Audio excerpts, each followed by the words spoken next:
Добрый вечер. У нас сегодня прямой эфир. Программа «Завтра».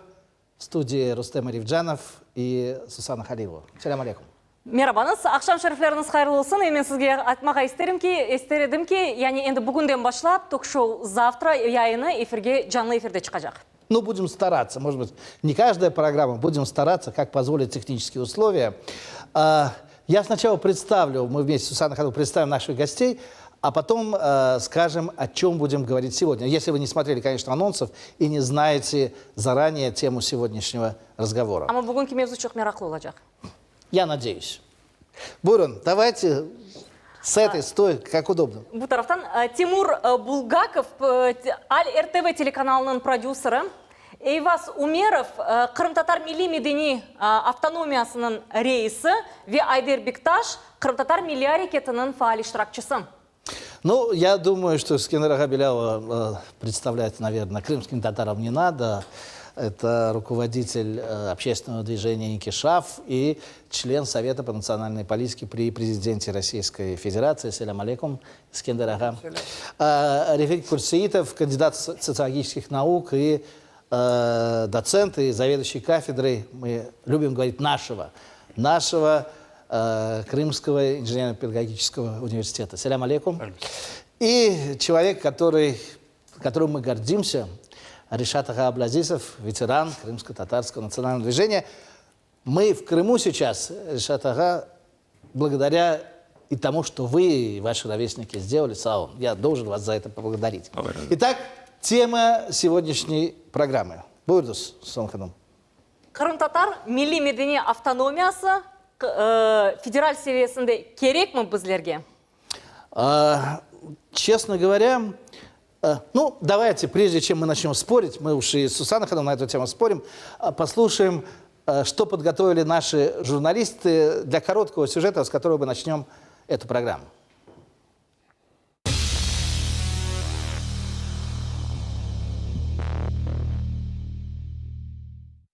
21 апреля 2016 года в Крыму была создана региональная национально-культурная автономия крымских татар. Ее возглавил Эйваз Умеров. На данный момент проводится работа по созданию таких же автономий крымских татар в разных регионах Российской Федерации. Таким образом, если образуется минимум 3 национально-культурных автономий на территории Российской Федерации, крымские татары получат право на создание автономии федерального уровня. Основной целью является консолидация и решение насущных проблем крымских татар, работа на благо крымско-татарского народа и тех, кто не вернулся с мест депортации. После того, как будет создана национально-культурная автономия федерального уровня, состоится съезд, на котором будет избран руководитель, который будет представлен в Совете при президенте России по межнациональным вопросам, куда входят все руководители автономии федерального уровня. Национально-культурная автономия для нашего народа не подходит. Почему? Потому что у нас она не была такой. У нас была национально-территориальная автономия советская. И мы были высланы, уничтожив вот это вот. А то, что сейчас создано. Сейчас создается национальное движение крымско-татарского народа, все время боролось именно, чтобы вот этого не допускали. Здесь могут любой другой, армяне могут сделать, но у нас другой территории нет. Мы здесь формировались, это наша страна, наша родина была. Наверное, нет, потому что мы можем потерять свой статус коренного народа. Вы считаете, что не нужна? Наверное, так, скорее всего. Честно, еще не изучала этот вопрос и не подготовилась. Ну, не знаю, какой ответ нужен. Наверное, если хорошо подумать, нужно вообще изучить этот вопрос и потом решить, нужна ли нам она или не нужна. Национальная культурная автономия, он дает возможность сохранения, изучения и передать своим будущим поколениям этого языка, культуры, традиций, обычаев. Сегодня, конечно, много крымских татар считают, что вот Крым, все, Крымы, мы не национальные меньшинства и так далее. Но немножко не так. Я скажу почему. Потому что крымские татары живут по всей России. И жили до присоединения Крыма России. Это в Москве, Питере, Краснодаре, Нижнем Новгороде, на Урале, там, да, Сибири. И очень много крымских татар, которые как мигранты приезжали из Узбекистана. И сейчас приезжают. Не постоянный же, а работа там. Кто-то остается там. Вот как раз создание национальной культурной автономии крымских татаров, это очень полезно для самих же крымских татар, в первую очередь. И оказание поддержки этим крымским татарам, живущим в меньшинстве, там, скажем, в Москве, Питере, там, других регионах.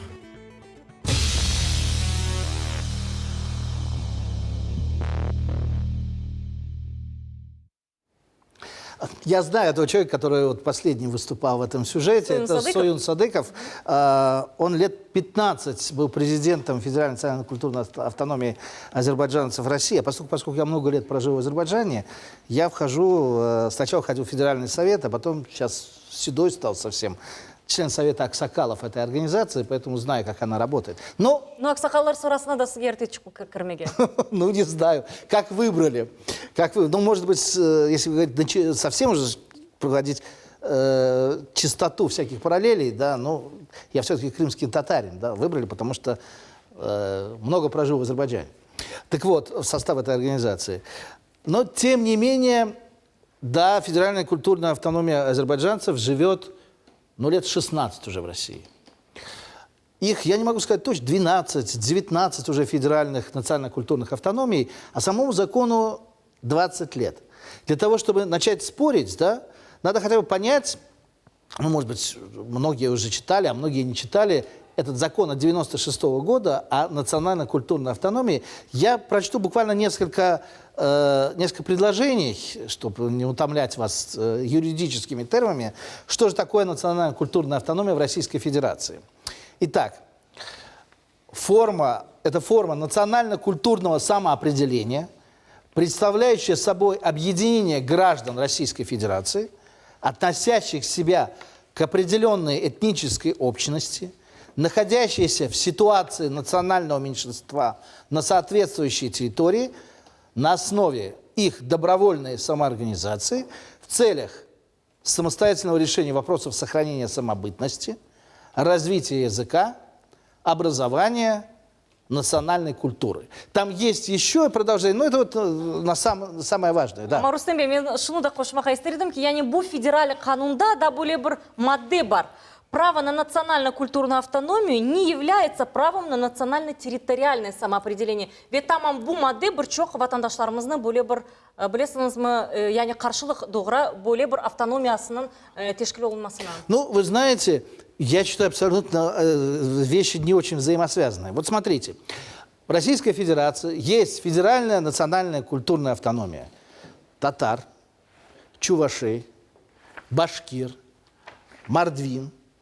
Но татары, чуваши, башкиры, мордвины имеют еще и свои национально-территориальные образования. Карел, да. Карелы имеют, да, с одной стороны. С другой стороны, есть федеральные национально-культурные автономии цыган, российских немцев, казахов, которые на территории Российской, ну и ряд других, на территории Российской Федерации не имеют своих национально-территориальных образований. Поэтому есть у тебя национально-культурная автономия, нет у тебя национально-культурной автономии, федеральной или региональной, это никак не влияет на то, что есть у тебя свое национальное образование или у тебя его нет. На это влияют другие вопросы. Мы, может быть, затронем их в ходе нашей сегодняшней беседы, не особенно, может быть, углубляясь. Казалось бы, у нас больше часа времени, но быстро пройдет. Сейчас я бы хотел очень коротко, чтобы каждый заявил о своей позиции по этому вопросу. Но чтобы не было так, что сначала вот с этой стороны говорят люди, потом с этой. Давайте, может быть, Эскандер Ага, мы всегда крымские татары уважаем старших. Начнем вас, потом Тимур Лирович. Я начну с того, что я не противник национально-культурной автономии в Российской Федерации. Да, проживают крымские татары, это в Татарстане, в Москве, Краснодарском крае. Мы с Тимуром в Москве живем, да, в Краснодарском крае. Но если взять Республику Крым, мы живем в республике, в республике. И в республике мы не являемся в этой республике нацменьшинством. И тем более мы не являемся иммигрантами, где в этом законе эти слова употребляются. Нет, слово «иммигрант» здесь... Нет, дайте вы не перебивайте, я вам покажу. Ну, Вот только вы дайте мне слово, что долго говорить. Не, долго говорить не буду. Тем более, я прошу больше меня не перебивать. А сколько вы будете говорить? Я буду говорить очень мало. Хорошо. Тем более в Республике Крым есть Конституция Республики. Мы живем не в автономном каком-то образовании, мы живем в Республике. Если взять Республику Крым, то крымские татары, я сказал уже, не являются национальным меньшинством. Мы коренной народ Крыма.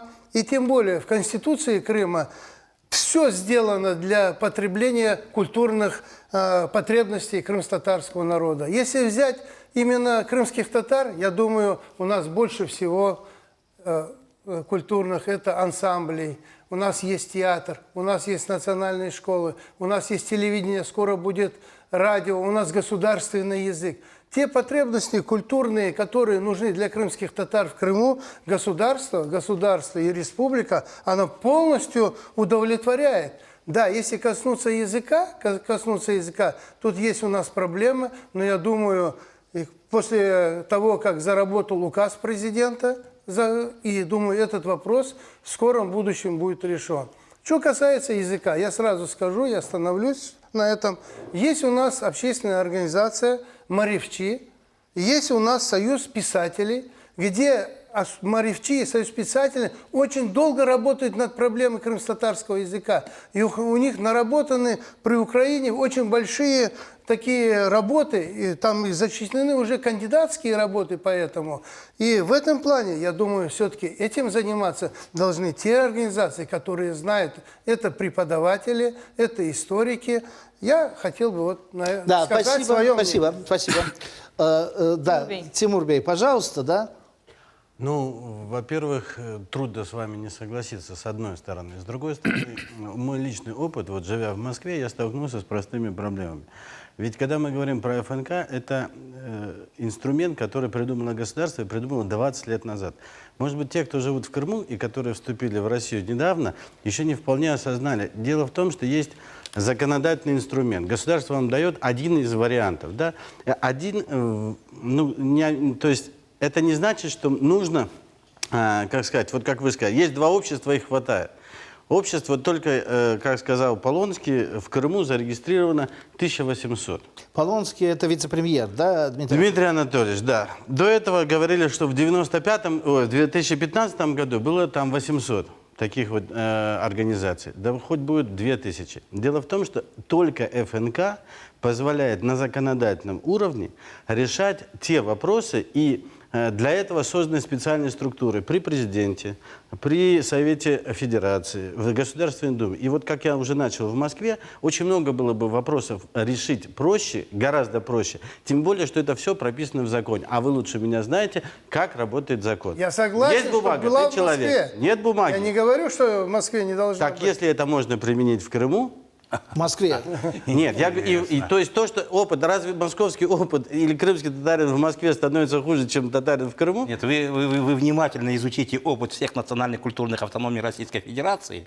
Это народы, которые имеют многие свои национальные государственные образования, а все остальные, которые дисперсно проживают, они создают свои национальные культурные автономии. Но у этих народов есть свои государства.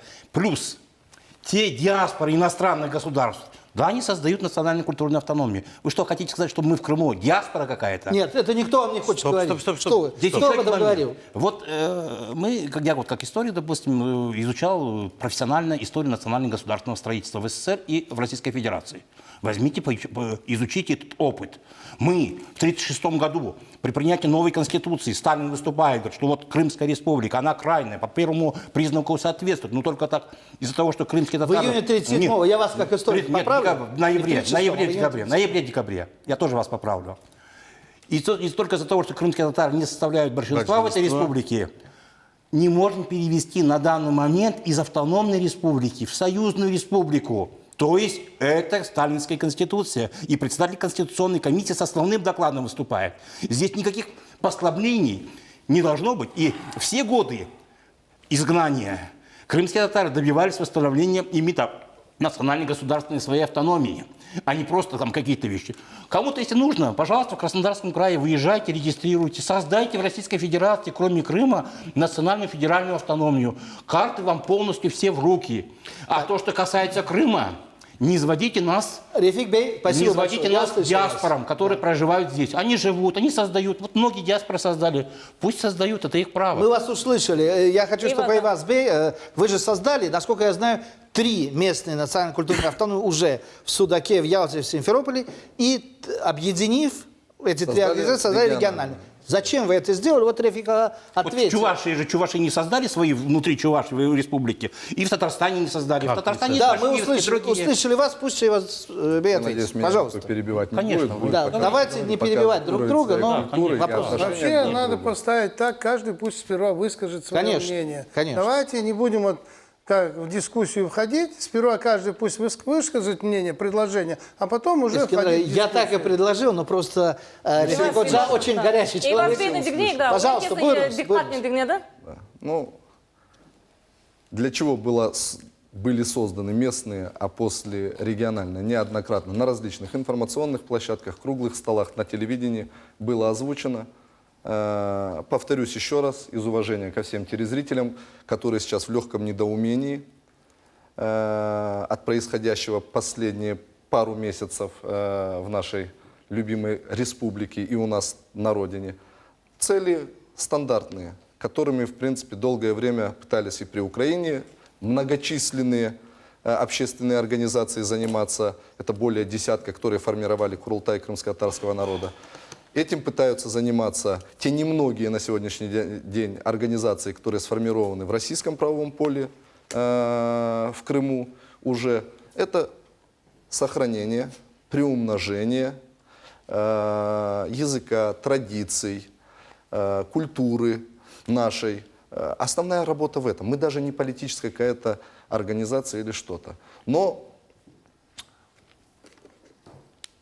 на чем бы хотел я сделать акцент? Вот я уже не первый раз на той или иной передаче, касающейся национально-культурной автономии, и в социальных сетях активно участвую в обсуждении данного вопроса. И у меня вот даже сейчас складывается такое впечатление, как будто меня телепортировали на 3-5 лет назад, в период нахождения Крыма в составе Украины, когда крымские татары вместо того, чтобы каждый на своем уровне, каждый, исходя из того багажа знаний, который он накопил и получил, кто-то накопил финансы, заниматься проблемами крымско-татарского народа, преследуя благие цели. Нет, мы этим не занимаемся. Мы параллельно начинаем друг друга топить. Кому-то что-то нравится, кому-то не нравится. И на сегодняшний день та дискуссия, которая разворачивается вокруг обыкновенной общественной организации, которая ни в коем разе не ущемляет возможных притязаний крымских татар на восстановление национально-территориальной автономии. Ни в коем разе, я как крымский татарин, меня в любое время дня и ночи, если разбудить и спросить, кто ты, я скажу, я крымский татарин.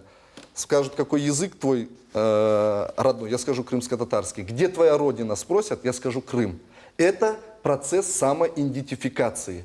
Статус коренного рода ни один президент, ни одна общественная организация никогда не унесет. Нас 50 лет при Советском Союзе пытались вычеркнуть из общего списка народов Советского Союза. Не получилось. Мы выжили. Ваше поколение, я помладше вас, родители, бабушки, дедушки сохранили наш язык, сохранили и передали своим детям, что наша родина Крым, и передали нашему поколению, что Крым это не просто полуостров в составе или Россия, а впоследствии Украины, а наша историческая родина. Что меня возмущает, что мы опять возвращаемся к той риторике, которую на протяжении 23 лет вел Меджлис. Спасибо большое. Одну секунду, два слова еще, я мысль свою закончить хочу. Риторика Меджлиса. Когда Меджлис, являясь монополистом в крымско-татарской среде, как в общественной, так и в политической, единолично в лице нескольких человек определял, кто является врагом народа, кто достоин заниматься национальными интересами, а кто недостоин. На сегодняшний день я не могу понять причины. Это или необразованность, или ангажированность или преднамеренное ввождение нашего народа в заблуждение. И определять. Милли Фирка 23 года, ну не 23 года, он сколько там при Украине, лет 10, чуть меньше существовал, они были врагами народа. Когда молодой парень Норик Ширин создал межнациональную общественную организацию «Бирлик Едность», и это не понравилось структуре Меджлис, этого человека просто-напросто зарезали. И есть еще ряд организаций, которые ни в коем образе не воспринимать. Сейчас это или наследие прошлого, мы действительно довольно-таки мало находимся в составе Российской Федерации, неприятие каких-либо иных форм, к которым мы привыкли, для сохранения того, что у нас есть, и приумножения. Неужели, если человек внесет 2 ведра воды, и кто-то к нему подходит, говорит, я хочу тебе помочь, но я не могу у тебя взять ведро, у меня спина больная, но я могу пол-ведра, отлей мне ведро, и я помогу тебе эти пол-ведра донести. Тут же человек говорит, ты эту воду у меня украдешь, ты захочешь у меня ведро украсть. И всякие надуманные причины, различные интерпретации в законах, придирка к отдельно взятым словочитаниям, которые фундаментально не определяют статус общественной организации и ее будущего, и будущего крымских татар в рамках Республики Крым. Начинается непонятная возня. И я надеюсь, что сегодняшняя передача, которая посвящена данной теме, поможет нашим соотечественникам всем, и не только крымским татарам, понять, чего же все-таки крымские татары хотят, и донести до них каждый свою правду. А народ у нас не глупый, очень хорошо разбирается и в политике, и в социологии, и в экономике. Я думаю, каждый сделает для себя выводы. Если какое-то число людей захочет поддержать эту организацию, нравится это кому-то, не нравится это кому-то, это общественная организация. Это мое право, дарованное мне законом Российской Федерации, зарегистрировать такую организацию. Вас уже зарегистрировали? Да, мы зарегистрированы, и организация будет существовать. Сколько человек будет ее критиковать, кидать нас камни, это дело личное отношение каждого. Организация будет существовать и будет работать. И как сказал Искандер Агай, я полностью с ним согласен. Только время. Только время. Здесь у нас просто монологи Да, идут вы уже что, покажем. монологи мы тоже можем говорить часами, не останавливаясь, аргументированные вещи. Секундочку. Давайте в студии Хорошо, я командую передам слово. я. Искандер Агай, я вас очень уважаю, но давайте за временем, за тем, кто сколько выступает, слежу я и Сусанна Ханум. Пожалуйста, Ришат Агай, я, можно, вам задам вопрос? Вот они создали местную национально-культурную автономию, региональную. Вам лично или вам как представителю ветеранов НАМУС, чем это мешает? Не НАМУС. Не НАМУС, а НДКТ. НДКТ. Чем это мешает? Я хотел бы... Если мешает, а может, наоборот, помогает. Я хотел бы Эйвазу задать вопрос. Почему вот эта вот культурно-национальная автономия не создавалась, допустим, при Украине, не создавалась ранее?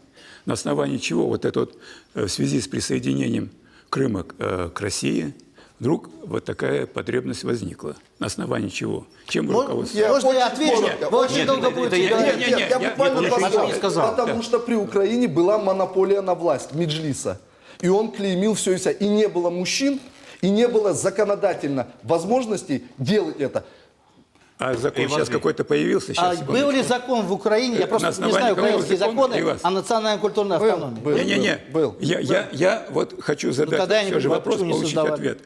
Почему, вот на основании чего указ, закон или что-то, что вы сейчас создали вот эту культурно-национальную На основании указа президента о реабилитации крымско-татарского, болгарского, армянского народа от 21 апреля 2014 года. Все, я получил ответ. Дальше, значит, мое отношение. Знаете, вот в советское время пытались в Мабареке, Джизаке создать культурно-национальную автономию. Нет, территориальную пытались создать. Территориальную. Не занимайтесь подменой понятий. Вы меня перебивали, и я буду перебивать. Ведите себя культурно. Ведите себя культурно. Вы в прямом эфире. Значит, давайте... Я тоже говорю. Пожалуйста. Условия были поставлены такие, что всех крымских татар разместить там. И создавались все условия для того, чтобы она национально-территориальная как будто бы, но по сути дела это готовилось вот такое. И если тогда этот вопрос был поставлен национальным движением, что это недопустимо, Тогда появился документ, заявление, запрос, который разоблачил все вот эти вот потуги руководства того времени, что невозможно. И вот это заявление, запрос, и к нему два приложения. Сейчас, чтобы... Мубарек — попытка связать гнилые концы антиленинской национальной политики на горле крымско-татарского народа. Это приложение одно было. Второе приложение было справка о принципиальных основах национального движения крымских татар. То есть...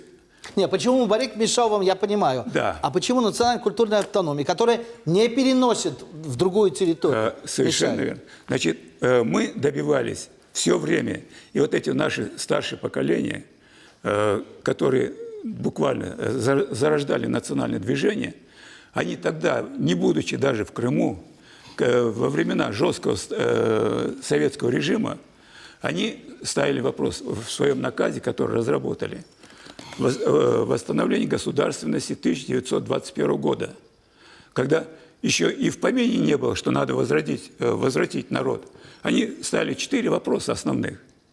И мы вдруг сейчас кинулись на то, что нам надо сейчас культурно-национальную автономию. Нам сейчас надо категорически от этого отказаться, потому что я согласен с Искандербеем, что да, в Москве, в Питере, в Краснодарском крае, где угодно, в Казахстане можно создавать вот эти образования культурно-национальные, но ни в коем разе не в Крыму. Почему? Мы приравниваемся, вот как в законе, в указе сказано, что мы, армяне, болгары, греки, крымские татары, немцы, мы все на одной ступеньке оказались. Но мы все равны в Российской Федерации. Да. Как люди мы все равны. Как люди, да. Но как государство образующее мы являемся коренным народом Украины.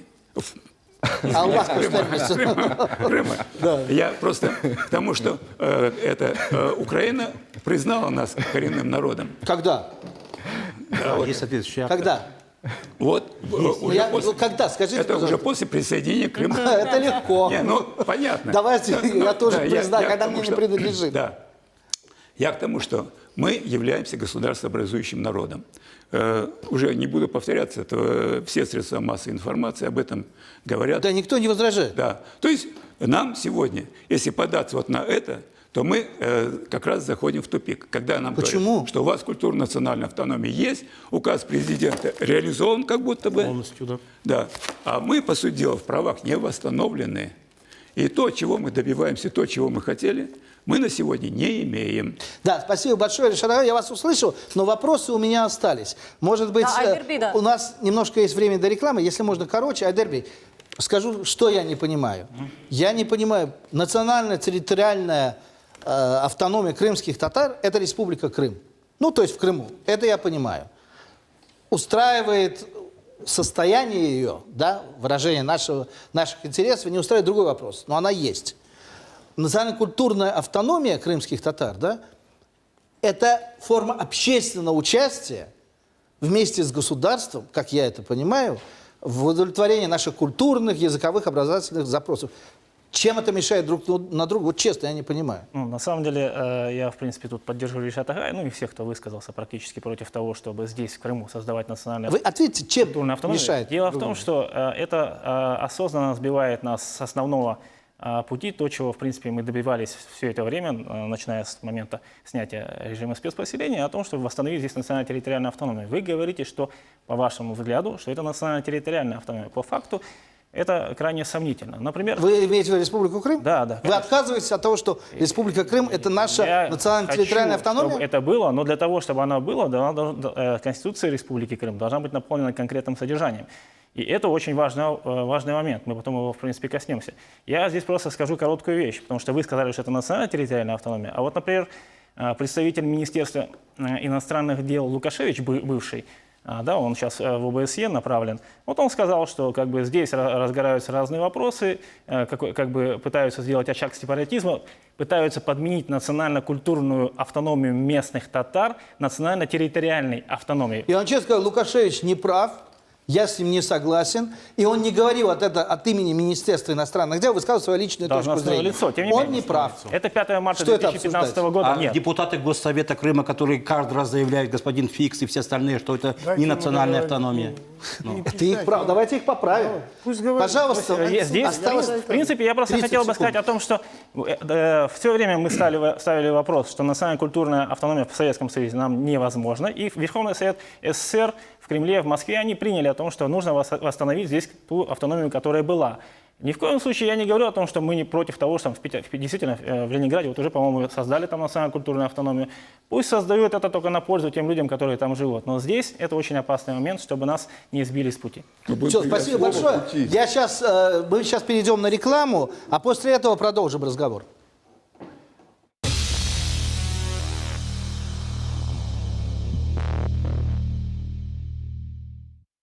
Ну что ж, продолжим наш разговор. Я честно не очень понимаю, почему страсти так накаляются. Но, может быть, это действительно особая специфика существования крымских татар без гарантированных государством прав на территории автономной, тогда она называлась Республики Крым, в течение 25 лет. Потому что мы, люди, которые 20 лет живут при этом законе в России, представители разных национальностей, умело этим законом пользуемся. Если на стол накрывают, дают ложку, вилку, нож и говорят, вот чтобы удобно было есть, мы говорим, нет, нож и вилка нам не нужна, мы не умеем этим пользоваться. Мы боимся, что когда-то там при Украине этим ножом было совершено преступление, я буду все блюда есть одной ложкой. Да? Мне кажется, это не рационально, но я могу быть неправ. Я могу быть неправ. Что я услышал от всех? Что никто не возражает против федеральной национально-культурной автономии. Да? Есть кто возражает, что у крымских татар, как и у других народов России, должна быть федеральная национальная. Никто не возражает. Значит, вопрос возникает только в одном. Да? Нам не нужны местные автономии. Местные это в городе. Ну, допустим, в городе Судаке сколько там процентов крымских татар? Порядка 30. Порядка 30. Нас меньше, чем представители других народов. И для того, чтобы сотрудничая с властью, помогать ей в вопросах образования и культуры, некоторые жители, не все жители, некоторые крымско-татарские жители Судака создали вот такую организацию. Я не вижу в этом ничего плохого. Если вы видите, вы скажете об этом. Давайте поговорим про местную автономию, а потом уже поговорим уже про региональную на территории всей Республики Крым. Чем могут эти местные автономии в Судаке, в Ялте, где бы они ни находились, мешать, а чем могут помогать? Вызывает ли это возражение на местном уровне? Пожалуйста, я извиняюсь, что тогда вас так жестко прервал. Буду следить за временем. Никто, конечно, Айвазу не запретить, мы не имеем права, чтобы он создал свою. Это его видение. Но и его товарищи. Будем говорить, да, его товарищи. Но подсказать и высказать свое мнение, что не согласие. Вот у меня есть документ, он большой. Здесь и связано с историческими аспектами, с политическим, где все-таки люди не согласны с национальной культурной автономией в Крыму, где стоят подписи 20 человек. И все это люди, я могу прочитать пофамильно, доктора наук, историки, писатели, председатель Союза писателей. Я думаю, это люди, о том, что ты, Айваз, говоришь, не от грамотности, я думаю, в этом плане ты не прав. Но они имеют право на это заявление. Нет, я говорю, я думаю, в этом плане он не прав. Людей, которые не согласны с тем мнением, которое его, называть там или неграмотными, то вот доктора наук, все здесь. Что касается, будем говорить, на уровне, как вы сказали, Судака, да, там, САК, сейчас может у быть, нас, села, поселка. Да, вы приравниваете все это как к общественным организациям. Так, по закону. Ну, подождите, люди, по закону тоже есть такие вещи, такие слова, до которых можно, крымским татарам они не подходят. Мигранты слово не подходит. Национальное меньшинство не подходит для крымских, не подходит. Поэтому, что касается, будем говорить, Судаке, во всех, значит, будем говорить, районах есть общественные организации крымских татар, которые занимаются тем же. Дай бог, они если создают, я говорю, мы не можем создавать, пусть создают, работают, там, показывают свою работу, но то, что несогласие с этим, недоверие этой национальной культурной автономии у народа, все-таки народ был выслан, и сами знаете, которые только вернулись, и только мы вот в России как 2 года. Так мы боролись 50 лет с Советским Союзом, боролись 23 года с Украиной, боролись. И я ведь повторю слова президента. Ведь президент сказал, что крымско-татарскому народу надо бороться за свои права. Хотя я, как крымский татарин, я не согласен с этим. Я могу возразить и президенту в том, что все-таки есть закон, есть указ президента, где есть глава республики, гарант Конституции Республики Крым, где все эти вопросы, связанные с культурой, самобытностью крымских татар, они должны исполняться. Если мы, я думаю, что, не думаю, я знаю, что мы живем в правовом российском государстве, что президент должен быть гарантом этих законов и исполнения этих законов. Я возьму вам просто вот маленькие 2 листочка. Закон о реабилитированных, репрессированных народов. Не надо придумывать, не надо нам здесь спорить, не надо нас всех втягивать в политику. Мы все общественные организации, пусть они местного уровня, пусть они республиканского уровня, мы до того стали политизированы, мы так втянулись в политику, что мы уже смотрим некоторые друг друга как врагами. Некоторые наши молодые люди вот могут возразить старше себя, усмехаясь, оскорбляя там. Это у нас и в мусульманстве, и вообще у крымских татар это очень серьезно осуждается. Каждый должен вести себя достойно. И я думаю, все-таки у нас есть 2 выхода. Я знаю, дальше мы много не дадим, 2 выхода. Или мы должны все собраться, высказать все, что наболело у нас друг другу, бросить в один котел, сварить оттуда какой-то продукт и государству сказать, вот оно. Это один момент. Другой момент, мы должны уйти от политики, сказать государству, есть закон, есть указ, есть президент, есть глава республики, выполняйте. Почему я это говорю? Я буквально несколько дней тому назад написал письмо президенту. Ведь принятые законы, в УК не принят закон о упрощенном гражданстве, не принят. Справки о реабилитации. До сегодняшнего дня, я повторяюсь 5-й раз, 88 лет, моя мама еще справку не имеет, не то, что я сам. Для этого не нужно создавать национально-культурные автономии. Для этого должен четко сказать президент. Спасибо главе республики. Пусть не думает, что я льщу ему. Но спасибо ему, спасибо Билайнцу Олегу Евгеньевичу, когда ко мне домой с петли привозили человека, и я обращался, и в ручном режиме просто имеют они душу человеческую, и Москва не поддерживала, а глава республики Олег Евгеньевич, представитель президента, в ручном режиме решали сотни вопросов, связанных с крымскими татарами. У нас сейчас никто не знает, сколько крымских татар живет. Мы здесь спорим о культурных автономии. Сколько живет крымских татар сейчас? 500, говорят, 5000, 4000, которые... Еще один контейнер есть, остался неполученный человек. Ведь пусть кто бы что ни сказал, мы... А кто плохо работает? Я к Билайнцев чему? хорошо работает, Нет, к чему? хорошо работает. Я говорю, к чему? Мы должны все вместе собраться и с главой республики, и с Олегом Евгеньевичем, и попросить у Думы о принятии, быстрее принять в 3-м чтении закон о упрощенном гражданстве. Чуть-чуть глава республики встречался с президентом, говорил о справках о реабилитации. Но проходит время, люди умирают, старики умирают, не видя вот эти вещи. Я думаю, нам больше об этом надо говорить. Не говори, кто в этом виноват? Смотрите, нас ввели сейчас в такую ситуацию, где мы начинаем между собой спорить о какой-то национальной культурной автономии. Ну, будем говорить, ребята сделали, пусть делают. Я тот раз сказал, пусть делают. Но сейчас главное не это.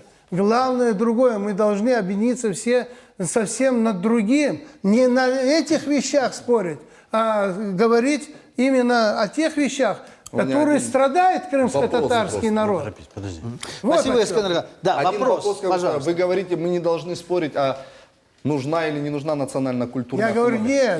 нет, это ваше право. Нет, так ваше право.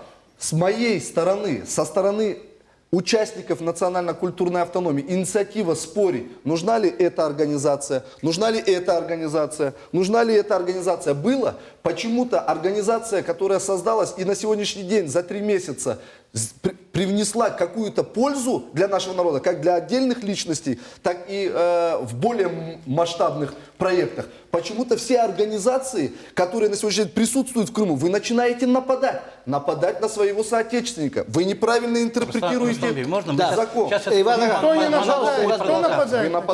Пожалуйста, никто на кого не нападает. Которые вы подписывали. Пожалуйста, вот у если нас можно вообще нету про тебя ни слова. Здесь просто, понимаете, все мы любим говорить, и можем часами говорить, и с утра до вечера говорить, и по существу говорить. Дело в том, что... Вам лично чем мешает национально-культурная автономия? Всегда стояли мы за государственное решение нашей проблемы. Да. Если государственные структуры не могут выполнить эти задачи, то никакая общественная организация это не выполнит. Это просто неправда. увод в сторону. Это неправда. Это увод в сторону. 100% Это увод в неправда. сторону. Господин Ивас сказал о том, что вот там никто не ставил вопрос о национальной государственности восстановления. И национальное движение крымско-татарского народа. Как бы ни критиковали Курултай, допустим, он принял в 1991 году решение, декларацию о восстановлении национальной суверенитета. 23 года мы были в противовес остальным Я вас не перебивал. Вы там тоже были активный участник. Вы не знаете, с какой стороны я там был. Прекрасно. Вы словами не бросаетесь. Прекрасно. И не вот провоцируйте меня. Эйвазбей, пожалуйста, давайте соблюдать... Я всегда работаю с большими аудиториями, меня всегда слушают. Вот, Мы слушаем вас, Рефик Бей. И вот сегодня сейчас подмена понятий. Мы уже все сказали, создают национальную федеральную автономию вот, в Краснодарском крае, пускай выйдет, он зарегистрируется там, все это создаст, пускай работают, засучив рукава. Мы же работаем здесь. Вот я, допустим, в сфере образования. Принял Госсовет закон об образовании, который не устраивает крымских татар. Вся наша научная интеллигенция, ученые, мы делали замечания по этому и свои предложения. Госсовет принял в таком виде, в самом худшем виде. Сегодня наше образование ограничено с 1 по 9 класс. В то время как на государственных языках в Российской Федерации образование можно с 1 по 11 класс. И масса других там вопросов. Эти вопросы не перебивайте, сама. Эти вопросы решаются на государственном уровне. Ни одна общественная организация не сможет подменить государственные институты. Не сможет. Но свою роль сыграть сможет. Свою роль сможет. Но именно в тех сферах, где они должны работать в соответствии с законодательством, которое существует. Вот у них есть закон, они в этом собираются работать. Поэтому... Я еще раз говорю, я достаточно внимательно изучил опыт всех субъектов Российской Федерации. Да, у Чувашии есть, но в Республике Чувашия, допустим, в Республике Татарстан или Республике Башкортостан нет ни одной культурно-национальной автономии одноименных вот этих республик. А вы знаете, где штаб федеральной автономии татар находится? В Москве. В Казани. Я могу даже адрес найти. Может быть, но... Не может быть, а так и есть. Может быть. Но еще раз говорю, чуваши создают во всех республиках, в городах, коми создают во всех республиках, но не у себя в республике. Вот этот нонсенс, это закономерность. Просто кто-то хочет подменить решение наших вопросов, основного вопроса, восстановления наших... Вот инструмент, допустим... они создали место автономии. Кто хочет подменить? Нет, Называйте вещи своими именами. Кто? Владимир Владимирович Путин, Сергей Валерьевич Аксенов, государство, государственные чиновники республики. Я уже задал вопрос. Я понимаю, что спецслужбы. Кто? Назовите имена, вещи своими именами. Будьте мужчиной. И вы знаете, я еще раз говорю. Но я не знаю. Кто? Скажите нашим телезрителям. Есть. Крымским татарам, которые нас сейчас смотрят, кто? Зачем разговаривать аморфными, непонятными фразами, заводя в заблуждение наших соотечественников? Это вы заводите всех в заблуждение и не прислушайтесь никому. Научитесь, молодой человек, слушать людей, во-первых. Так я бред слушать не хочу, у вас бред, я вам это в лицо говорю. Эйвазбей, давайте без оскорблений. Я понимаю, что вы человек эмоциональный. Продолжайте. Да. Некоторые моменты в наше национальное движение и культуру, и вас вы внесли, мы это все прекрасно знаем. Мы разные по характеру. Просто. Мы все разные. Система образования, институт образования сложнейший. Если не будет нормального законодательства, мы останемся на уровне, допустим, того уровня, в тот уровень, который нас загнали. Мы не сможем возродить ни свой родной язык, и этот язык не будет функционировать как государственный. Мы говорим о проблемах языка, и потом, между прочим, упоминаем про РНК. Весь негатив, который идет на отсутствие программы реализации изучения нашего языка. Государственный Мы язык. говорим об РНК, о национальном язык. Государственный язык – это один из важнейших институтов государства. И я вас услышал, Рефика. Можно я задам вам вопрос? И этническая идентичность, и социокультурная Я языковая... вам вопрос могу задать? Пожалуйста. Вот вы говорите с проблемой языка. Правильно? Подождите. Вы говорите о проблеме. Сложнейшая проблема. Общественные организации у нас не решают. Ни молитвы, никто не решит проблему. Конечно. Одна не сможет решить. Но нельзя ли, допустим, возьмем язык, решение этих проблем разделить на разных людей, скооперироваться. Хорошо. Давайте вы помогите нам, раз вы назвали себя национально-культурной автономией, раз вам положено по закону заниматься языком, вот решите эту задачу. Государство, наши депутаты в Госсовете, решите эту задачу. Наши люди, которые занимаются этим в исполнительной власти, решите эту задачу. Общественное движение Крым будет решать эту задачу. И так далее, и так далее. Неужели мы не можем так сделать? Ваш вопрос, не вопрос. Закон. Так законы у них тоже есть. Я вопрос задал. Я работаю в системе образования больше 20 лет. Я 12 лет руководил филологическим факультетом. Мы формировали кафедры, открывали специальность. Мы знаем всю систему образования, как функционирует. Никакая общественная организация, государственный институт, допустим, или Крымский инженерно-педагогический, или Крымский федеральный университет, те факультеты и кафедры, их деятельность не подменит ничем. Это просто, когда... Не подменит. Они могут, допустим, где-то собрать население, разъяснить какие-то моменты, как на уровне общественной организации. Поэтому у нас и были некоторые общественные организации в сфере образования, которые всегда говорили, что мы выполняем функции Министерства национального образования. Ничего не получалось у них, потому что у них нет ни финансов, ни законодательной базы, ни ресурсов и все остальное. Почему мы говорим, что в Крыму наполнение Крымской республики должно быть нормальным, как и в других республиках?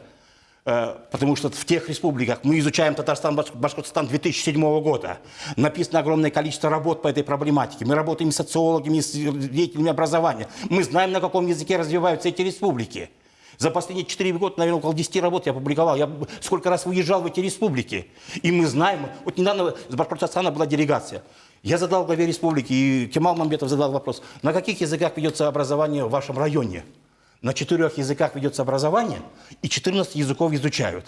Это опять-таки мощь государства, мощь той республики и государственных институтов. И никакая общественная организация, как бы она себя ни называла бы, и как бы отдельные представители никого не оскорбляли бы, они эти функции никогда не выполнят. Рефик Ходжа, вы правы. Никакая общественная организация государство не подменит. Человек, который заявит о том, что мы, общественная организация, способны за государство делать ту или иную работу, он сумасшедший. Ну, он не вне реальности. Но человек, который говорит, что все должно делать государство без различных общественных организаций, ну, не то, что ничем не... но он тоже не в реальности. Как делает это государство, на примере Республики Крым, мы видим, старается, но нас же не все удовлетворяет. Значит, мы должны напрячь все усилия. И Инкишаф, и Маарифчи же называется общество, да, оно действует. И общество Крым, и Крым Берлиги, и ветераны. Мы должны вместе, каждый решать свое... Я не вижу в этом никакого, ничего плохого. Должно быть нормальное, адекватное представительство крымских татар. Если там всего 3 депутата... Это другая тема, это плохо. Это тоже государственный подход. Полчаса держу руку. Или в общественной палате, допустим, 29 человек собрали в общественную палату, одного включили, и человека, которого мы вообще его не знаем.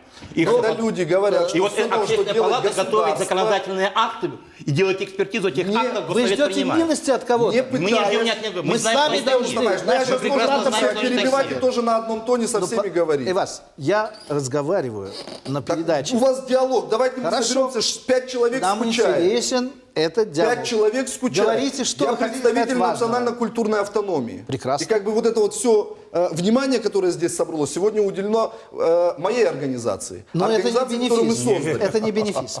Говорите, если у вас есть сказать, что на это важно. сегодняшний день, да, важно. Когда люди говорят, что государство должно то-то, то-то, то-то, то-то крымских, потому что она является наследницей того государства, которое в свое время это у нас отобрала, я в корне не согласен. На сегодняшний день я объясню, почему. Всему же есть объяснение. Вы объясняйте. На сегодняшний день у крымских татар есть квота в государственные и муниципальные органы власти. Мы все эти квоты перекрываем. У нас есть необходимое количество специалистов, которые на должном уровне должны делать не только ту работу, которая облегчит участь крымских татар. но и всех остальных крымчан, которых более 1,5 миллиона в Крыму живет. Мы не можем эти квоты перекрыть. А Я не какой знаю, на какие сегодняшний квоты момент есть, можно ставить... Я отвечу. Сейчас, секунду, Эскандер, буквально полминутки. Какая речь может идти, чтобы нам сегодня восстановили национально-культурную автономию? Когда так остро поднимается, на самом деле острый вопрос о системе образования. Завтра скажут, в каждой школе, которая есть на территории Крыма, пускай преподают на крымско-татарском языке. КИПУ способен по состоянию на сегодняшний день... Достаточное количество специалистов выпустили. Отлично. А в крымско-татарских школах, которые у нас есть, в Судаке, поедете, посмотрите, нету необходимого количества Вы специалистов. выкупите жилье Вы учителя, сначала и учитель туда поставьте приедет. на должный уровень. Да, пожалуйста, Учитель, он приедет. Мен более буршайтырым. Мен более буршайтырым қайты терімке. Яғни біршене мен расы дегім, Евазбей сізден, мисалырақ мен Тавремили университетін мен зуны, Крым татар тілі әдебиеті бөлігін бітірдім. Менің бір чоқ курсдашларым асылда оджа вазифесіне çalışқаны бір яда екі қалғанлары епсік башқа бір зенатнен оғрашалар. Чүнки афсузки оларға ерлер yok çalışмаға мектепте. Можно ответить? Да, пожалуйста, конечно. Вот, можем мы заменить там или подменить, если взять статистику. Вот именно в Сакском регионе мы провели реестр, у нас есть с высшим образованием врачи, инженеры, все. Мы вполне можем работать и министрами, И работали. и и МВД, и в прокуратуре. У нас были зампрокурора, зам МВД были. У нас, подожди, Айваз, я отвечу. Нас сделали нацию... Вы занимаетесь подменой. Не перебивайте. Пожалуйста. Нас сделали... Перестаньте говорить мне, чтобы я никого не перебивал. Стойте со своим пипитром. Можно? Давайте уважать. Можно? Нас сделали нации заместителями. Кто сделал? Ну, почему-то в Крыму, у нас... Мы говорим, кто-то сделал. Ну, давайте говорить, кто сделал? Как зовут этого человека? Какаемость постоянно. Государство. Путин? Государство. Ну, я не понимаю, как государство. На Путина, на Аксенова. С украинских времен все украинскими.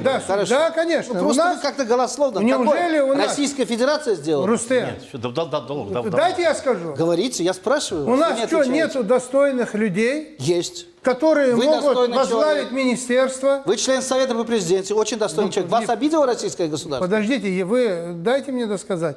Мы не можем возглавить министерство, мы не можем возглавить министерство здравоохранения. Можем. Мы не можем возглавить министерство курортов.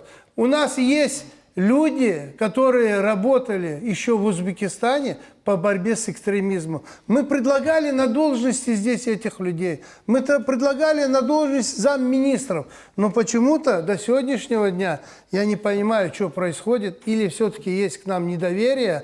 Но в плане профессионализма крымские татары не отстают от других. И тем более, если есть указ президента о реабилитации, я думаю, власть тоже должна брать себе в замы или... во-первых, я вот говорю, да, как я, мое видение, у нас есть республика, у нас в республике все, будем говорить, позволяет, просто пусть крымским татарам дадут одну из ветвей власти. Подождите. Не, или законодательную. Кто даст? Нет, государство. Это что? Я сейчас объясню. Давайте послушаем. Объясню. Пусть нам дадут 3-4 района, чтобы татары, где много компактно проживают. Да, вот смешно, но я задал этот вопрос квот президенту. Президент сказал, что у нас в России, Искандер, нету квотирования, нету в паспорте 5-й графы. Но если мы берем республику Дагестан, Карачаево-Черкесию, Кабардино-Балкарию, везде идут договоренности. Пусть хоть бы мне кто хоть что говорит, я все эти республики проехал. Везде есть договоренность. И в Карачаеве-Черкесии. Я думаю, что в Крыму тоже нам надо все-таки во время переходного периода крымских татар в российское общество, хотя мы получили все паспорта. Я имею в виду в плане именно должностей, именно доверия структуры власти.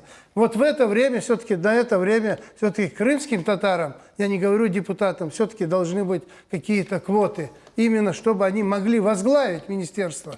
Пусть это не крымские татары выбирают, это не выбор. Пусть власть сама выберет среди крымских татар, а много сейчас крымских татар работает, среди них, и все-таки даст возможность показать, что крымские татары тоже могут. У нас крымские татары управляли областями в Узбекистане. Не просто, будем говорить, районом, который я говорю, а были министры строительства Узбекистана. Я думаю, сейчас тоже у нас потенциал. Я уверен, что так и будет. Очень большой.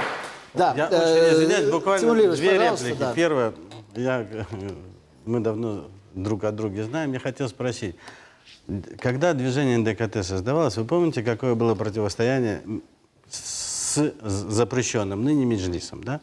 Мы помним о том, что когда убили Юрия Бекировича Османова, расследования так и нет, да? А убийца оставил на месте там свой документ, да? Как будто бы. Мы же, вот вы мне скажите, да, вот когда мы говорим сейчас, мне кажется, что сколько бы времени ни прошло, ничему нас не научилось. Знаете, есть такая смешная поговорка, говорит, чему бы грабли не учили, да, а сердце верит в чудеса. Вот я ее специально записал. Мне кажется, что мы каждый день повторяем одно и то же. Вот когда Гаспринский говорил Берлик, да, ищта, в первую очередь. У нас есть замечательная крымско-татарская поговорка, что не земля дает счастье, а пот.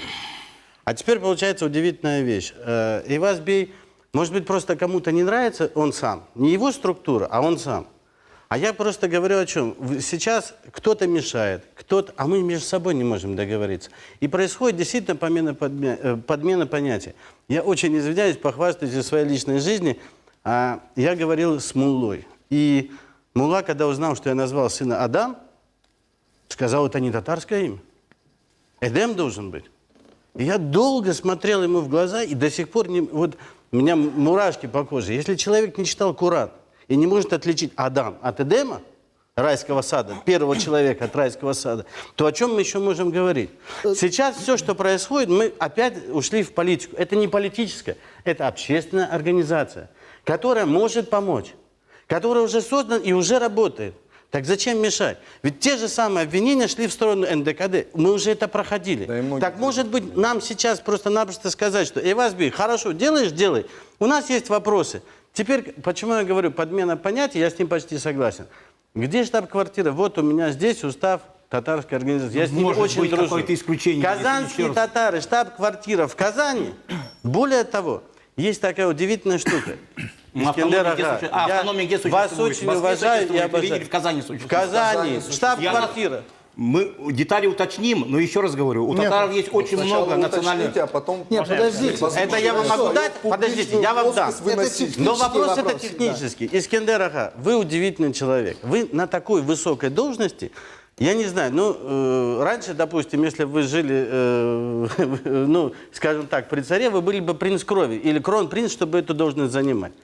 У вас, скажите, папа был депутат, не знаю, в Узбекистане. Какая странная штука. А вы не знаете, есть министр обороны Российской Федерации. Вы можете сказать, кто он по национальности? Хакас. Нет. Хакас или... Тувинец. Вот вам и ответ. Насколько... Какая квота должна быть на Российскую Федерацию на 150 миллионов у тувинца, чтобы стать министром обороны? И это когда вы говорите, директор Центробанка должна быть татар. Сколько мы должны... Это первый вопрос. И второй вопрос. Когда вы говорите про профессионализм... Я очень извиняюсь. Государство нам сделает. Дело такая удивительная штука.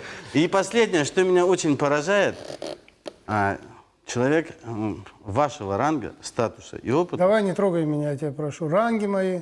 Подождите, вы цитируете Сталина. Сталина? Вы цитируете, ссылаетесь Владимира Ильича Ленина и указы. И мы сейчас говорим о чем?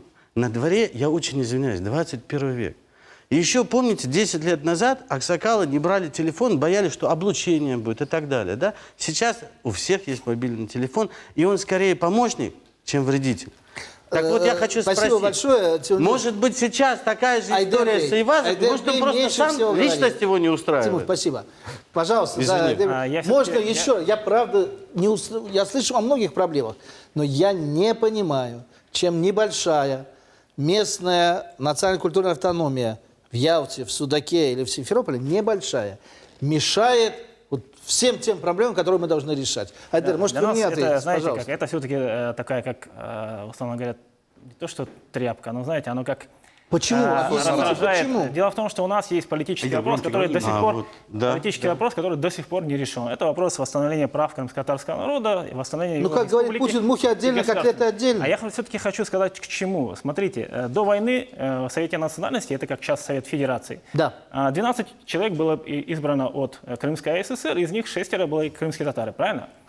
Так и было. В Госдуму Российской империи было 3 крымских татарных. Подождите, я говорю об исполнении о тех конкретных механизмах, которые позволяли крымско-татарскому народу на уровне федеральном, советском, решать какие-то вопросы, ставить вопросы. И, кроме того, мы говорили о том, что представительство крымско-татарского народа в Верховном Совете Крыма тоже было 36%. Мы это знаем, это позволяло определенным поднимать с мест вопросы и законодательным путем их решать, соответственно, переводить их в исполнительную власть и через исполнительную власть принимать решения конкретные. На сегодняшний день кто у нас избран от Крыма туда? Знают их крымские татары? Не знаю. Цеков, Кавитиди, то есть, мы не понимаем... Всего 2 человека, сенаторы. Я понимаю. Нет, еще есть 2 от Севастополя, мы тоже считаем это как бы Крымом. Нет, это не Я не понимаю, Крым. да, но я говорю о том, что... Теперь обратите внимание... И там крымско-татарский язык не является государственным. Да, понятно. Но теперь обратите внимание на другую вещь. Вы сейчас говорили очень много правильных вещей о том, что вот как другим народам в Российской Федерации помогает национальная культурная автономия. Оно, в принципе, наверное, и правильно. И никто с этим спорить не будет. Другой вопрос. Я специально взял статистику, и то, вот, о чем вы сейчас тоже говорили. Башкиров 29,5%. Ни одной национально-культурной автономии в Башкирии, потому что у них есть своя республика, национальная республика, которая не ни одной. Башкирии. Башкирии. Я вот с сайта Минюста сегодня взял всю ссылку. Можно я просто небольшое? Пожалуйста, черкесы в Карачаево-Черкесии. 11,3%. Ни одной национально-культурной автономии на территории Карачаево-Черкесской республики. Пожалуйста, Кабардино-Балкария. Балкарцев 9,4%. Ваша мысль понятна. Вы понимаете о том, что нет. единственный момент, кто создал у себя национальную культуру на своей национальной республике, это Коми-Пермяцкая, всего одна местная национально-культурная автономия. И поэтому мы не будем тоже создавать. Дело в том, что у них, я просто хочу сказать о том, что есть определенная практика в России, которой они придерживаются. Почему мы должны выпадать из этой схемы, на основании чего? Я могу объяснить. Да, я понимаю, что вы можете объяснить. На основании того, что несколько человек или несколько десятков человек по закону Российской Федерации подали заявление в органы юстиции. Органы юстиции сочли это возможным и зарегистрировали. Я согласен. Это закон. Еще раз говорю, это право гражданина, Мы с вами придумаем который что-нибудь, нас для себя зарегистрируют. такое Пожалуйста. решение принял. На здоровье пусть он выполняет, его же никто не будет заставлять ничего. Вопрос в другом. Мы говорим, почему? Мы даем политическую оценку разным процессам, в том числе этому процессу. Почему бы и нет? Я уже вам приводил пример должностного лица, который от имени России говорит на сегодняшний день в ОБСЕ, Лукашевич. Точно так же он сказал, прямо выступил против национально-территориальной автономии, хотя это наша... Вы знаете, Жириновский тоже много глупостей говорит, а он руководитель партии, депутат, вице-спикер. А здесь это Министерство иностранных дел. Извините, когда Захарова выступает на сегодняшний день и говорит вещи, все к ней прислушиваются. Вы знаете, у вас здесь был консул Российской Федерации при Украине, который выступал против фильма. Где он теперь? Как с ним поступил Российская Федерация? Что позволяет на круглых столах ток-шоу некоторые сенаторы, юристы от Крыма. И у нас, к сожалению, сегодня мы тоже находятся в этом зале, и никто из них не говорит, что крымско-татарский народ не предатель. Внимательнее передачу нужно было смотреть. Мы внимательно, она в Ютубе есть. Секундочку. У меня 2 ремарки. Моя позиция, я говорю. Вернемся к нашей теме. Пожалуйста. Нет, давай мы послушаем ветерана. У русских есть национальная культурная автономия. У русских в России, в Калининграде, в Курганской области. У башкир, я очень извиняюсь, есть такой Амир Ишимгулов. Это глава федеральной, она создана и в Башкирии. Нет, я к тому говорю, что подождите, секундочку, может быть мы действительно изучим этот момент. Но даже если не изучать, давайте подумаем о чем. Коренными народами Российской Федерации, согласно Конституции, признаются все народы, проживающие на территории Российской Федерации. Раз. Когда вот Ага говорил, что мы, крымские татары, коренной народ, согласен. Нам должны, не согласен. Если мы покажем и добьемся это сами, это будет. Если мы будем сидеть и ждать, пока нам кто-то что-то на блюдечке даст, с вероятностью 99%, если бы вы тогда, будучи участниками, сегодня уже ветеран национального движения, сидели бы и ждали от Советского Союза, что нам или в Мубараке построят государственность, или, возможно, вернут в Крым, может быть, сегодня мы бы не дискутировали на родной земле, в родном национальном телевидении. Теперь такой момент, когда нам должны восстановить государственность. Государственность у нас есть. Мы живем в государстве Российская Федерация.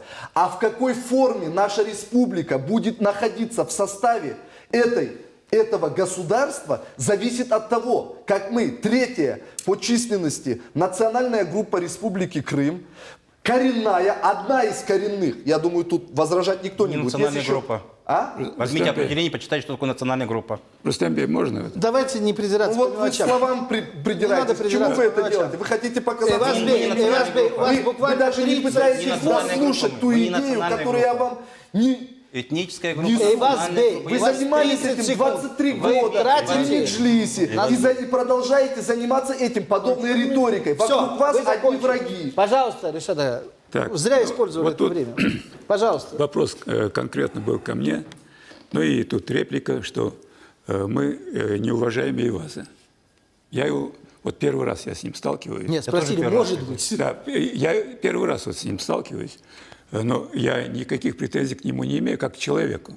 Но то, что вот он сегодня делает, это идет в противовес нашему... Ага, вот два пункта хотя бы. Вот, да, чтобы я понял, возможно. Просто вот два четких пункта. Почему не нужна национально-культурная автономия? Раз-два. Я еще раз объясняю. Вот здесь вот Айдер очень четко сказал, что до 1944 года, ну, до войны, было у нас 36%, 36,2%. То есть это давало нам возможность принимать любые или отменять любые решения конституционные. Консенсусом принимать. Да. То есть вот это давало нам право. Перед референдумом давайте вспомним, когда нам постановлением сказали 20% квота. Где она? Это что? Дали и отобрали. Сказали, кто дал, кто отобрал? Постановление. Кто сказал? Постановление. Какой госсовет? Госсовет какого государства? Нет, Верховная Рада Крыма. 11 марта постановление Верховного Совета Автономной Республики Крым. Автономной Республики Крым. Сейчас это госсовета не существует. И топонимия, и там язык, и все остальное. Но этого государства нет уже, этой структуры нет. Есть государственное. Было, но в другом государстве. Давайте уважать друг друга. Да, пожалуйста, Ришат. Вот меня поражает вот это вот, наши крымские татары вообще друг друга не уважают. Начинается вот эта вот полемика, поливание. К сожалению. Так вот, я хочу сказать, что вот это вот 20%, что заявляет нам уважаемая общественная палата, то это же Верховная Рада дала вам. Крыма. А сейчас Госсовет, извините. А хотя все вот как сидели на этих местах, они вывеску поменяли, и осталось все в прежнем виде. Теперь вопрос такой. Почему я категорически вот выступаю против этого? Вот указ президента, где я только один момент зачитаю. В целях восстановления исторической справедливости, устранения непосредственно незаконной депортации с территории Крымской ССР, армянского, болгарского, греческого, крымского, татарского, немецких народов, а потом еще итальянцев добавили, и допущенных при этом постановляю. То есть, еще раз повторяюсь, что из этого указа надо убрать крымских татар. Почему? Не реабилитировать нас? Отдельным указом и отдельным законом. Ну, давайте президент Российской Федерации, ну, все-таки дадим ему право, да, самому принимать указы. Без моего совета. Значит, я не говорю, может, ваш совет важнее. Да? Хорошо. Значит, мы, как народ, мы обязаны указать президенту, он как гарант. Что мы лучше, чем другие? Нет. Значит, мудрее, старше, больше живем здесь. Давайте не перебивать. Пожалуйста, я задаю вопрос, помогает вам. Значит, вот этот вот народ, если вот судить по этому, то нам надо в Крыму создать федерацию, Крымскую федерацию, и включить отдельное автономное образование. Греков, болгар, армян и так далее. Нет, этого не следует. А народы правосубъекты. Народы правосубъекты. А вот эти вот Грецию, Болгарию, Немеччину, просто сказать, что там живет диаспора. В Конституции Крыма, Республики Крым, есть формулировка «многонациональный народ Крыма». Значит, теперь, это правильная формулировка. Еще скажу. Значит, давайте возьмем любой город Российской Федерации. Мы можем назвать многонациональная улица. Можем. Можем. А почему только для Крыма Крым многонациональный? Не. Все многонациональные. Вот поэтому... Нигде не написано татарские и другие народы. Для Крыма... Русские и другие народы. Крым, только Крым многонациональный. Украина пыталась нам в течение 23 лет навязывать Украина унитарное государство, а Крым многонациональный. Нонсенс. Нет. Российская Федерация. Вы хотите сказать, что Крым крымско-татарский? Крым. Я хочу понять. Крым. Сейчас, секундочку. Давайте я скажу. Значит, Крым, если вот Рефикбей подчеркнул, почему он не назывался. Да, сегодня можно удельный вес крымских татар снизить до 5%. Или поднять до 25%. Все можно. Поднять не будет этого. Ну, если рожать будем, может быть. Рожать, я вам скажу, да, что... Сусанна Хамовна. Если рожать, один мой товарищ сказал, что надо иметь 10 детей. Но учитывая то, что 10 детей, чтобы иметь, надо лет на 50. А с Россией можно завести миллионы сюда людей. Все, решился этот вопрос. Поэтому для нашего народа... Можно из Узбекистана завести, кстати. Совершенно верно. Для нашего народа вот этот указ, его надо пересмотреть кардинально. Или же вопрос о том, что вот это вот законы 91 года о репрессированных народах, четко сказать, что это распространяется на крымско-татарский народ. Закон о жертвах политических репрессий. Теперь давайте вспомним. 89 год. Тут вот, у нас время заканчивается. Мы должны эту тему постановление, выводы предложения и декларация Государственного комитета, да. Государственной комиссии И советских немцев было принято. Российская Федерация, является правопреемником Советского Союза. Она обязана, если оно правопреемник, принять за основу вот это вот постановление, декларацию, и вот эти законы распространить, сказать четко, отдельным указом президента, что крымско-татарский народ подпадает под эти. Мы неоднократно писали, обращались, чтобы распространить вот эти законы. Я вас услышал, но это не имеет, то, что вы сказали, имеет достаточно отдаленное отношение к вопросу, который я задаю и не могу получить ответ. Почему, дайте мне договорить, почему мы против национально-культурной автономии? Видите ли, все, что вы говорите, правильно, и языком надо заниматься. И для того, чтобы наше национально-территориальное государство вместе с другими народами Крыма было более действенной, тоже нужно.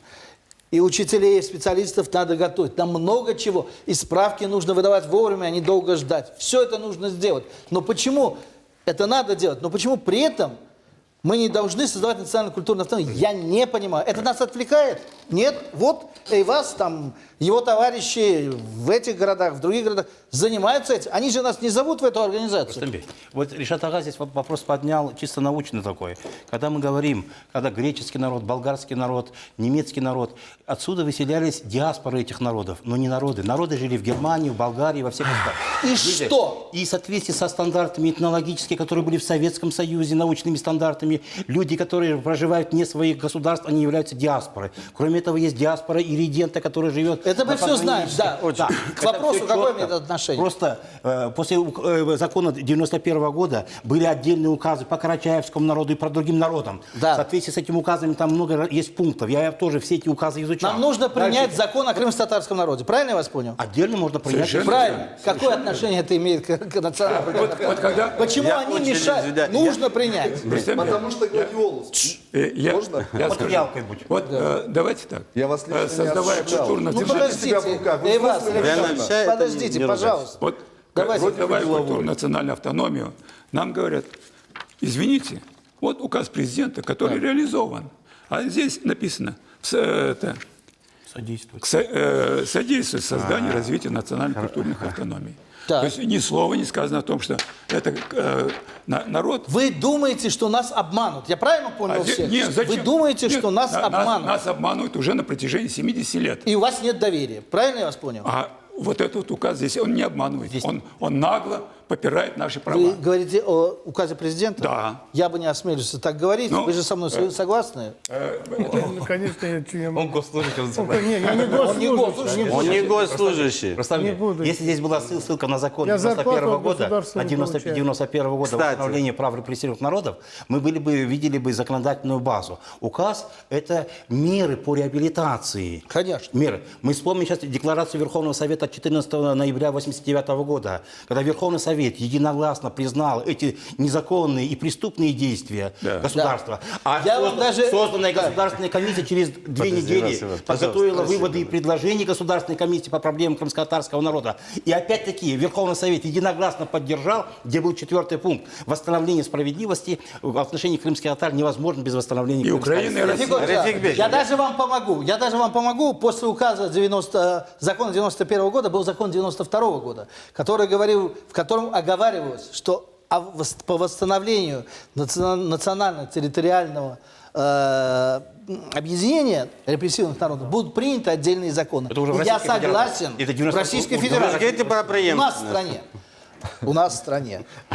Я согласен с этим. Нет такого закона. Он должен был принят, мне кажется, должен быть принят. Я не гражданин Крыма, поэтому не могу там вмешиваться, да? Он должен принят сейчас объясню почему. И парламентом Крыма, Госсоветом Крыма, и, наверное, парламентом Российской Федерации. Правильно вы говорите, я согласен с вами. По другим народам есть, по крымским татарам пока нет. Но опять же, я очень извиняюсь. На мой взгляд, делает правильное дело, потому что я 20 лет знаю и работаю в системе национальных культурных автономий. И знаю, какой оно приносит пользу. Человек создал такие автономии. Они существуют сколько? Месяц, 2, 3. Они еще мало что успели сделать. Только создали. 3-й месяц. Но начинает рубить все это под корень, говорит, нет, керехни. Почему? Потому что не решены такие права. Послушайте, если у меня передо мной есть много-много задач, да, но это не значит, что ради этого я не буду смотреть телевизор. Или ради этого мы не будем развивать свою культуру. Надо делать все вместе. Понимаете? Не понимаю. Вы меня никто, извините, пожалуйста, не убедили. Все, что вы говорите, вы сказали, может быть, телезрители убедили, вы сказали, все правильно, у нас много забот. Но развитие нашей национальной культуры – это тоже наша забота. И если государство не до конца с этим справляется, почему же разными организациями, вы уже упоминали организации Скандер-Ага. Культуры, все справляемся с культурой. Справляемся? С языком проблемы. Нет, справляемся. Вы подменяете институты государства, общественные организации. Вы уже начинаете. Помочь общественному. Вы сами сейчас сказали, что это не политическое, а теперь подменяете. Я говорю про культуру и язык. Это не политическое. У нас культурных таких организаций у крымских татар, знаете же, вот и по языку, и больше не надо. Сколько? Писать, что? Сколько? Стоп, Эйвас. Именно. Дальше. А других не должно быть. Союз писателей. Дальше. А что еще? Культурная автономия. Вот хорошо. А если их будет еще 5-10 штук, и мы там все вместе будем своим таким поведением никто с тобой вместе не будет. Если вы лично со мной не хотите идти, поэтому подписали петицию. Ты сейчас посмотри, как обращаешься со Стасом. Это не общественный деятель. Так, я делаю вам замечание. Если вам лично, как личность не нравлюсь, не нужно свое личное накладывать на общее. Все, понятно. Вы сказали свою точку зрения. Я очень извиняюсь, просто хотел спросить. Тимур Лирович, времени совсем мало. Мы с Айдаром, по-моему, ровесники. Разговор такой. Вы старше меня. Вот скажите мне, если у вас есть закон, и есть структуры, которые помогают этот закон использовать на благо крымских татар. Более того, под это еще выделяется финансирование дополнительно, не из Республики Крым, а федеральное. Скажите мне, почему мы должны от этого отказываться? У нас вот немножко, да, вот, мы очень любим наших замечательных евреев, да. Они сейчас, вы знаете, объединились и караимы, да, и крымчаки. Они даже самаритян теперь признают. Караима нет. Подождите, мы говорим про евреев. От евреев. Я хочу просто сказать одну единственную вещь. Когда-то к Соломону, он же Сулейман, да, пришли и спросили, а чего наше несчастье? Да? Он говорит, от того, что мы очень жестокие. Мы жестокие по отношению к себе. Мы не можем не любить, а от этого и творить не можем.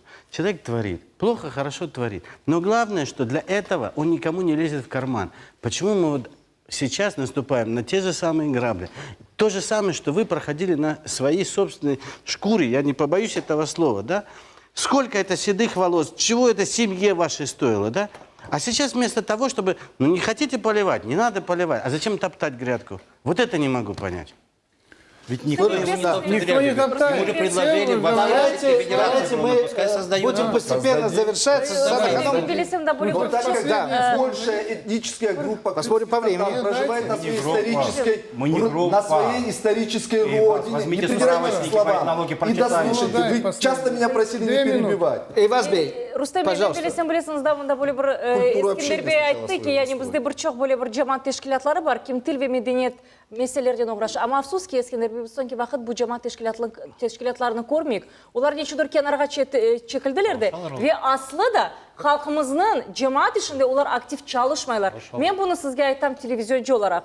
Телевизордегі меселер ұбашқалау. Ләкин мараши тешкілаты çalışа, тіл meselesini çalışa. Олар мұна маға яқындары берділер ариза. Недайын ариза ясмаға балаларға, мектеплерге. Оле, білмесеңіз, олар çalışа. Но вы допускаете, сейчас вам дам буквально минуту, меня предупредил уже режиссер, буквально минуту дам, но вы допускаете, что кроме Маарифчи могут быть еще общественные, национально-культурные, разные организации, которые этим занимаются? Рустембей, я еще раз повторюсь, я уже третий раз говорю.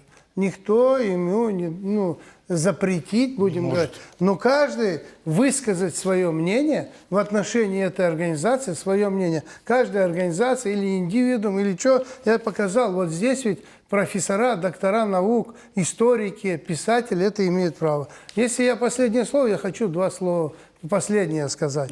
Значит, я, во-первых, хочу, чтобы мы друг к другу более так относились, уважали старших. Мы уже дошли до того, общественной организации, когда приглашают в себе в гости на беседу, включают диктофон, записывают, относят в соответствующие структуры. Если мы дальше будем каждый относиться так к себе, ну вот, неуважение к старшим, грубость, мало ли что, Айваз, кто-то покажешь свои работы, покажешь своими мероприятиями, может, и тебя признают как общественную организацию, которая полезна, я имею в виду. Ну, а что хотел бы сказать последнее, все-таки, раз мы живем в правовом государстве, я не знаю, Айваз, что еще крымско-татарский народ должен сделать для российского государства? Еще что мы сделали? Еще, ты говоришь, надо показать, сделать. Что еще сделать? Мы это делаем не для Что еще сделать? Мы уже крымско-татарский народ уже за 2 года для России сделали очень много. За 200 с лишним лет. Мы вошли в это государство. Мы вошли, крымские татары, в это государство бескровно. Мы получили паспорта. Мы стали гражданами, мы пользуемся льготами, не льготами. Но я хотел бы все-таки, если президент сказал, что крымских татар надо уравнять со всеми остальными, что больше всех пострадал крымско-татарский народ. Да, пострадали армяне, греки, им тоже надо помогать. Я повторюсь. Просят армяне, греки, немцы кусок земли, 6 гектар для этнографического центра и не могут выделить, идут споры. Дайте людям, удовлетворите эти потребности этих людей. А что касается крымских татар, все-таки есть закон, есть указ, под который подходит народ.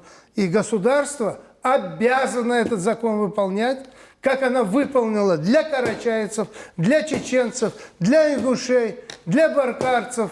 Оно обязано выполнить этот закон. И мы должны, крымские татары, заниматься больше благотворительностью, каждая организация, а мы собираемся и больше всего, вместо того, тема была об автономии, но все равно у нас внутри горит все другое.